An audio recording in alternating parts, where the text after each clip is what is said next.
Welcome back. Bruce Reporter joins us now for this week's dollars and cents segment. I almost went into Will's thing. You guys hang around. Yeah, we don't want to do that. Yeah, no. Dollars and cents. Yeah. All right. Before we dive into today's topic, when is your next estate planning seminar? Next Tuesday, 6 o'clock, and then we've got 2 in March, 1 at 2 and 1 at 6. Call the office and you can get signed up. We've got a few spots left for next Tuesday, but they do fill up. They fill up. They're very good idea to call now about that. Yeah, there's the information and the dates right there. Absolutely. Okay, so what are we going to focus on today? Well, there's been a lot of concern about this coronavirus and all this political stuff that's been going on here in the United States. And, the questions have been, what kind of an impact is that going to have economically on our markets and on the global economics as a whole?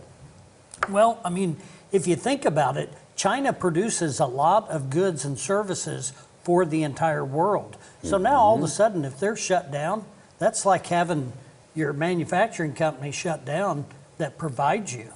So that could impact, what's going on globally. Now, that seemed to be affecting the markets last week. And then the political environment here in the U.S. took over, and that kind of rebounded based on the results that happened. And the markets actually set record highs by the end of last week. So my point is this: if you're letting current events and emotions dictate your planning, you might want to take a step back and rethink that, because that would cause you to make knee-jerk reactions and possibly affect your long-term planning objectives and goals. So let's just quickly go to the chart. Okay. Yeah, now, let's see what you've got here. Now, for example, I'm going to back up just a little bit. These numbers, 35121, 31211. What's that mean?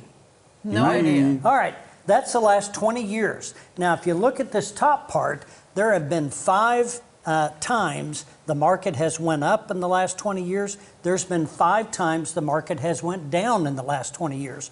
So if you are making decisions based off current events and emotion, you're going to be rattled trying to figure out, what should I do today, tomorrow, this year, next year. You're going to be trying to figure it out. And if you look at it, the longest period of an upswing or a bull market has been a 5-year period from 03 through 07. Now, look at the pattern that we've seen the last few years. Down a year, up a year, down a couple of years, up a couple of years, and it's not been very sustainable. So that causes, I think, a lot of volatility. Now, I got to ask you a question. If you could secure gains and never worry about the downside, that's going to eliminate risk to your portfolio. Sure. It's going to give you security, and it's going to give you opportunity for accumulated growth. Kind of makes more sense with a retirement plan than it does an investment plan. I would think the top part of this would be more conducive for somebody that's younger, that can afford the ups and downs, etc.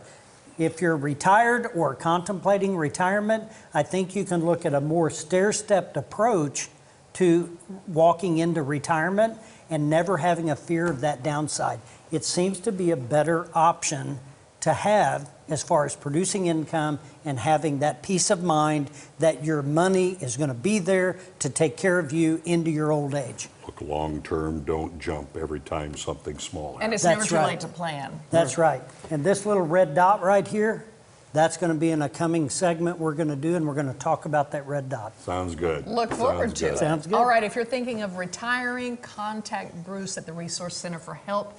882-1800 is the number. Thanks again. Good to see you. Good to be here. Coming up, Mr. Music Man is here, Kyle Wiley Pickett from the Springfield Symphony, to talk to us all about what they have up their sleeve this season. Yep, you don't want to miss it. We'll be right back.